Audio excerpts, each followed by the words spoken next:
जी, आदरणीय सनातन पांडे जी जो सांसद बलिया से हैं, यसी जी हर बार कार्यक्रम में आते हैं, देवेश साक्य जी सांसद, हमारे साथी सांसद आनंद भदौरिया जी, आदित्य यादव जी, उपस्थित साथियों और दोस्तों, मैं वास्तव में अपने सार्वजनिक जीवन की शुरुआत में मैंने संकल्प लिया था कि दुनिया में सारा काम करना है, राजनीति नहीं करनी। तो मैं एक सामाजिक संस्था बना के काम करता था, रेडी पटरी वालों के लिए काम करता था। 16 साल तक मैंने उनकी लड़ाई लड़ी। मैंने ब्लड डोनेशन कैंप चलाए, गोमती की सफाई की, तो सेवा के काम में ज्यादा रुचि थी। आजाद सेवा समिति हमने बनाई थी शहीद चंद्रशेखर आजाद जी की याद में। एक गोष्ठी में मैंने रघु ठाकुर जी को बुलाया और रघु ठाकुर जी जनता दल के महासचिव रहे, सोशलिस्ट पार्टी में रहे, जनता पार्टी में रहे,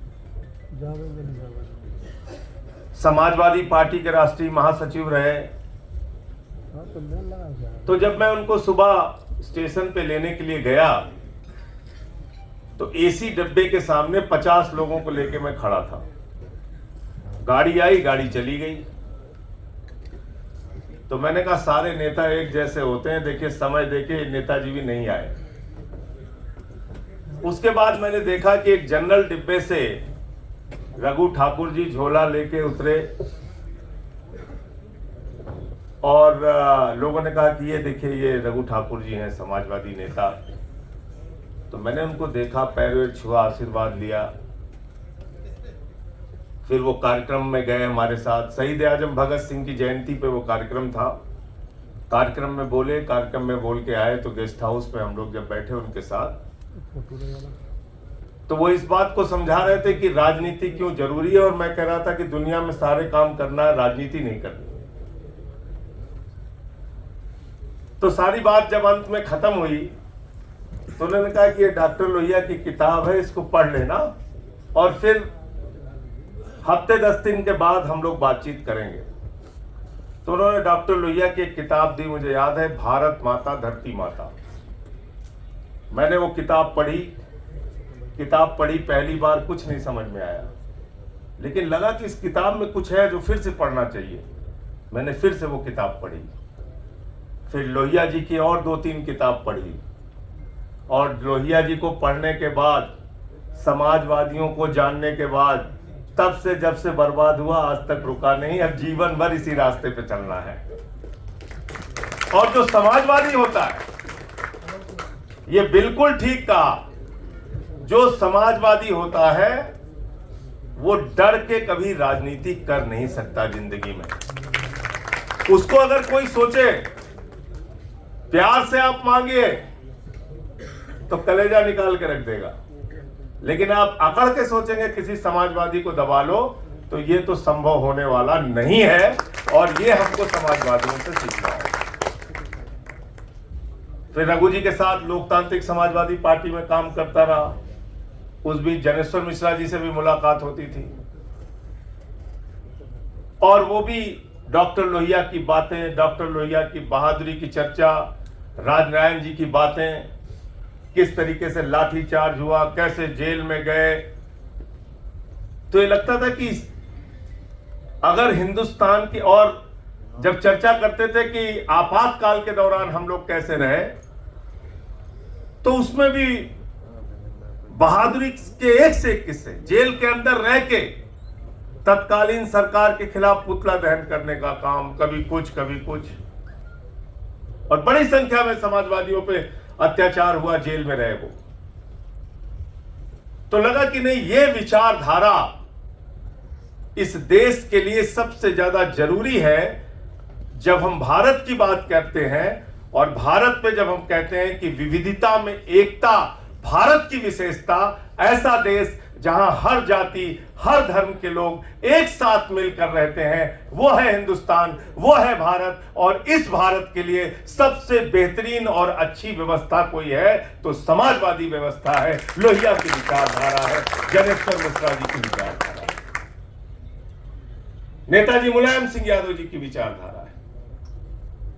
मैं समाजवादी पार्टी की योजन सभा में था, उस समय प्रदेश सचिव था। घेरा डालो डेरा डालो का मुकदमा आज तक चल रहा है।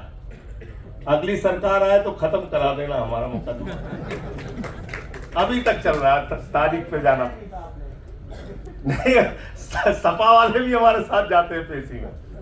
ये आनंद भदौरिया जी बैठे हैं, उस समय ये लोहिया मुलायम सिंह यादव यूथ ब्रिगेड के प्रदेश अध्यक्ष हुआ करते थे। आप लोहिया वाहिनी में थे? लोहिया वाहिनी में थे कि यूथ ब्रिगेड में? लोहिया वाहिनी में। और ये भी संघर्ष के, जब ये सांसद बने तो मुझे एक अखबार की हेडिंग बड़ी अच्छी लगी कि जिसके ऊपर कभी एसएसपी ने जिसकी गर्दन पे रखा था पैर, आज वो नौजवान पहुंचा है संसद में। आनंद भदौरिया के लिए। तो जब लाठी खाने की बात हो, जेल जाने की बात हो, मुकदमा लिखवाने की बात हो, तो कम से कम समाजवादी अपने आप को कहने वाला जो व्यक्ति है वो सबसे अग्रिम पंक्ति में रहना चाहिए। ये ज्ञानेश्वर जी की सोच और विचारधारा। कभी आंदोलन में भागे नहीं ज्ञानेश्वर जी, पीट पीट के एक आंदोलन में उनको अधमरा कर दिया गया। पुलिस वालों ने सोचा इनकी मौत हो गई, छोड़ के चले गए। शरीर पूरा कपड़ा, कुर्ता धोती खून से लाल हो गया। और जब चारों तरफ सन्नाटा हो गया तो वही ज्ञानेश्वर मिश्रा जी उठते हैं, खड़े होते हैं और कहते हैं डॉक्टर लोहिया अमर रहे, समाजवाद जिंदाबाद। तो लाठियां हम लोगों ने भी खाई, जेल भी गए। और कोई एसएसपी अगर कहता था कि मुकदमा लगा के ठीक कर दूंगा तो और आंदोलन करते थे। तो इसलिए आज की सरकार हो या पहले कभी की सरकार हो, अगर कभी भी समाजवादियों को लड़ने के नाम पे ललकारा गया कि ऐसे करके तुम्हें ठीक कर देंगे, तो आज तक कोई ठीक नहीं कर पाया। और मैं समझता हूं मरते दम तक हम लोगों को कोई ठीक नहीं कर पाएगा, कोई नहीं ठीक कर पाएगा। क्या हुआ मेरे साथ? जिंदगी में 25 पैसे की भी बेईमानी का कोई आरोप नहीं लगा सकता, लेकिन सिर्फ सरकार के खिलाफ बोलने की वजह से उठा के जेल में डाल दिया। और सवाल ऐसे ऐसे पूछते थे कि हंसी आती है। कहते हैं ये बताइए श्रीमती राधिका सिंह जी कौन है? मैंने कहा क्यों, क्या हुआ? नहीं नहीं, उन्होंने आपके खाते में 1.5 लाख रुपए डाला है। तो मैंने कहा भाई आप हमारी ईमानदारी की जांच कर रहे हैं या बेईमानी की जांच कर रहे हैं? बोले नहीं नहीं, जितना पूछा जाए उतना आप जवाब दीजिए। मैंने कहा श्रीमती राधिका सिंह जी मेरी मां है और वो स्कूल के टीचर थी और रिटायरमेंट के बाद उनको पेंशन मिलती है और मैं अपने इंश्योरेंस का पैसा नहीं जमा कर पा रहा था, इसलिए मुझे अपनी मां से 1.5 लाख रुपए उधार लेना पड़ा। यह है जांच, यह है कार्रवाई, यह है कार्रवाई। ये बैठे हैं राजीव राय, इनके ऊपर छापा हुआ, इनसे पूछते हैं 10,000 रुपए आपने अपने पत्नी के खाते में क्यों दिया? बताइए आप। 5,000 रुपए इनको बेलन से मार खाना है, पत्नी को 5,000 नहीं देंगे। ऐसे है, ये हो रहा है। लेकिन मैं ये कहना चाहता हूं कि इस बार का जो 24 का जनादेश है वो कम से कम इस बात के ऊपर तो मोहर लगाता है कि भारत सबका देश है। हिंदू हो, मुसलमान हो, सिख हो, ईसाई हो, अगड़ा हो, पिछड़ा हो, दलित हो, सवर्ण हो, हम सब यहां पर मिलकर रहेंगे। बांटने की राजनीति इस देश के अंदर सफल नहीं है और ये अच्छी बात है, ये अच्छी बात है। और मुझे अटल जी का एक भाषण में सुन रहा था, उन्होंने कहा पार्टियां बनेंगी बिगड़ेंगी, ये लोकतंत्र अमर रहना चाहिए,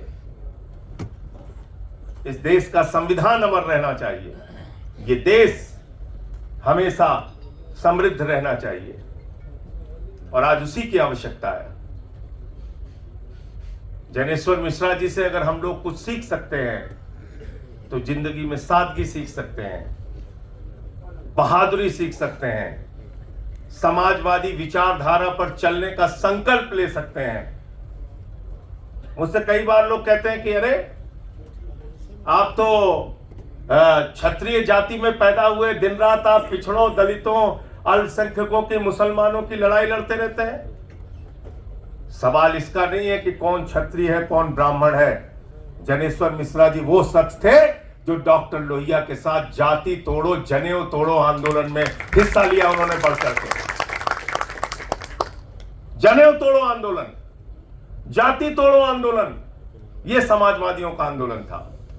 कि जाति से आप आते हैं ये महत्वपूर्ण नहीं है, महत्वपूर्ण है किस विचार को आप मानते हैं। और हम अगर लोहिया के विचार को मानते हैं, बाबा साहब डॉक्टर भीमराव अंबेडकर के विचार को मानते हैं, तो हम कभी जाति के नाम पर भेदभाव की राजनीति का समर्थन नहीं कर सकते, बल्कि समाज के वंचित लोगों के लिए हमेशा संघर्ष करेंगे और उनकी लड़ाई लड़ने का काम करेंगे। और इसलिए अभी जो एक सुप्रीम कोर्ट का फैसला आया है उसमें क्रीमी लेयर का सवाल उठाया गया। माननीय सर्वोच्च न्यायालय का फैसला है, लेकिन मैं विनम्रता पूर्वक इस फैसले से असहमत हूं। क्रीमी लेयर का सवाल कहां से आएगा? क्या बाबा साहब डॉक्टर भीमराव अंबेडकर जी से ज्यादा पढ़े लिखे लोग हिंदुस्तान में थे? बहुत कम लोग थे जो उतने पढ़े लिखे थे, लेकिन जिस कुर्सी पर बैठते थे उसको गंगा जल से धुला जाता था। चपरासी उनको पानी नहीं देता था पीने के लिए। मौजूदा देश की राष्ट्रपति श्रीमती द्रौपदी मुर्मू जी को मंदिर के उद्घाटन में नहीं बुलाया जाता, संसद के उद्घाटन में नहीं बुलाया जाता। श्री रामनाथ कोविंद जी को मंदिर के शिलान्यास में नहीं बुलाया जाता। अखिलेश यादव जी एक मंदिर में दर्शन करने चले जाते हैं तो गंगा जल से धुला जाता है। ये इसी देश के अंदर हो रहा है। इसलिए आरक्षण का आधार कभी भी आर्थिक नहीं रहा, आरक्षण का आधार हमेशा जातिगत भेदभाव रहा है। और इसलिए इसके बारे में गहरी समीक्षा होनी चाहिए, जो फैसला अभी सुप्रीम कोर्ट का आया है। आज मैं सिर्फ एक ही बात कहना चाहूंगा कि जब तक ये देश रहेगा, जब तक लोकतंत्र रहेगा, तानाशाही के खिलाफ, जोर और जास्ती के खिलाफ लड़ने वाले लोगों की तादाद रहेगी। और उन लड़ने वाले लोगों में समाजवादी विचारधारा के लोग अग्रिम पंक्ति में खड़े होंगे। अगर वो जनेश्वर मिश्रा जी को मानते हैं, डॉक्टर लोहिया को मानते हैं, मधु लिमेर जी को मानते हैं, राजनारायण जी को मानते हैं, अगर वो समाजवादी नेताओं के जीवन में जरा सा भी यकीन रखते हैं, नेताजी मुलायम सिंह यादव जी को मानते हैं, रघु ठाकुर जी को मानते हैं, अगर उनका समाजवादी विचारधारा में तनिक भी यकीन है, तो जब भी लोकतंत्र पे प्रहार होगा, जब भी संविधान पे प्रहार होगा, जब भी इस देश के भाईचारे को तोड़ने की कोशिश की जाएगी, समाजवादी धारा के लोग आगे बढ़कर उसके खिलाफ लड़ाई लड़ने का काम करेंगे। उसका कोई भी खामियाजा उठाना पड़े, हम लोग उठाने के लिए तैयार हैं। बहुत बहुत